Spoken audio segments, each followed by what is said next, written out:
దేవుడు మంచి ఆశీస్సులు అందజేయాలని కోరుకుంటూ చిన్న మీరు కూడా ఒక సందేశం ఇచ్చి వాళ్ళకి బహుకరిస్తే బాగుంటుందని కోరుకుంటున్నాను. Good morning to all.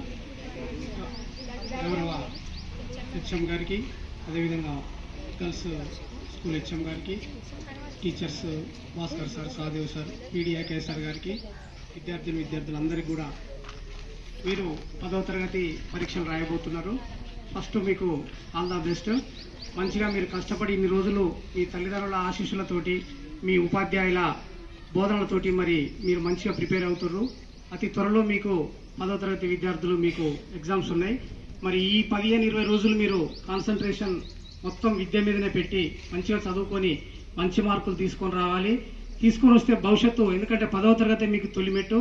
మరి ఈ 10వ తరగతిలో మీరు సాధించిన ఈ మార్కుల ద్వారానే మరి భవిష్యత్తులో మీరు ఇంటర్మీడియట్ కానీ మళ్ళీ ఇంజనీరింగ్ కానీ మెడిసిన్ ఏది చేయాలన్నా ఈ 10వ తరగతి చాలా బేస్ ఉంటుంది. కాబట్టి కష్టపడి చదివి మీ తల్లిదండ్రులకు, మీకు చదువు నేర్పిన ఉపాధ్యాయులకు, మీ పాఠశాలకు మంచి పేరు తీసుకురావాల్సిందిగా కోరుకుంటూ, ఈరోజు మా మేనమామ అంటే ఏకయ్య సార్కు నాకు సొంత మేనమామ, ఆ మేనమామకే మళ్ళీ మా అక్కయ్యను ఇవ్వడం జరిగింది. అతను చనిపోయి 2 సంవత్సరాలు.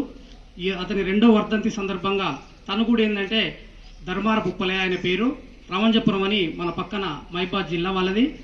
తను ఆ గ్రామానికి సర్పంచ్గా 9 సంవత్సరాలు సేవలు అందించిన వ్యక్తి. తను ఎప్పుడు కూడా పిల్లలకు చదువు విషయంలోనే బాగా చదివించాలి అని అక్కడ ఉన్న ఆ గ్రామంలో ఉన్న పేద పిల్లలకు కూడా ఎప్పుడు సాయం చేసేవాడు సర్పంచ్గా ఉన్నప్పుడు. తర్వాత తన సొంత పిల్లలను కూడా, తనకు 3 పిల్లలు, 2 అమ్మాయిలు, 1 బాబు.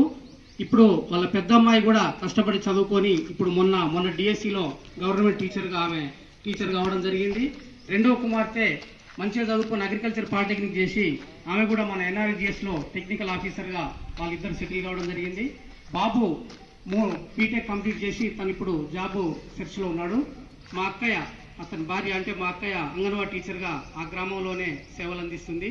నేను అనేది ఏంటంటే మనందరి పేద కుటుంబాలు, అందరం బడుగు బలహీన వర్గాలకు చెందిన వారేం కాబట్టి మన తల్లిదండ్రులు ఎంతో ఆశతోటి మిమ్మల్ని చదివిస్తారు. కాబట్టి మీరు అల్లరి చిల్లరిగా ఉండకుండా 10th క్లాస్ను మంచిగా ఎగ్జామ్స్ రాసి మరి మంచి విజయం సాధించాలని, మా మామయ్య గారి యొక్క సేవలను కొనసాగిస్తూ తను ఏ విధంగా అయితే పేద పిల్లలకు సహాయం చేయాలనే ఆశయంతో ఉన్నాడో మరి ఆయన ఆశయాలను కొనసాగించాలనే ఉద్దేశంతో మరి మన ప్రభుత్వ పాఠశాల చదివే మీకు ఈరోజు ఒక చిన్న సహాయంగా పరీక్ష ప్యాడ్లు, స్కేళ్ళు మీకు ఇవ్వడానికి ఇక్కడికి రావడం జరిగింది. మరి ఇక్కడికి వచ్చినందుకు, నన్ను ఆహ్వానించినందుకు మరి ఉపాధ్యాయులకు, హెడ్ మాస్టర్ గారికి అందరికీ కూడా పేరున హృదయపూర్వక ధన్యవాదాలు తెలియజేస్తూ, మీరు 10వ తరగతిలో మంచి ఉత్తీర్ణతలో పాస్ అవ్వాలని మనస్ఫూర్తిగా కోరుకుంటున్నాను.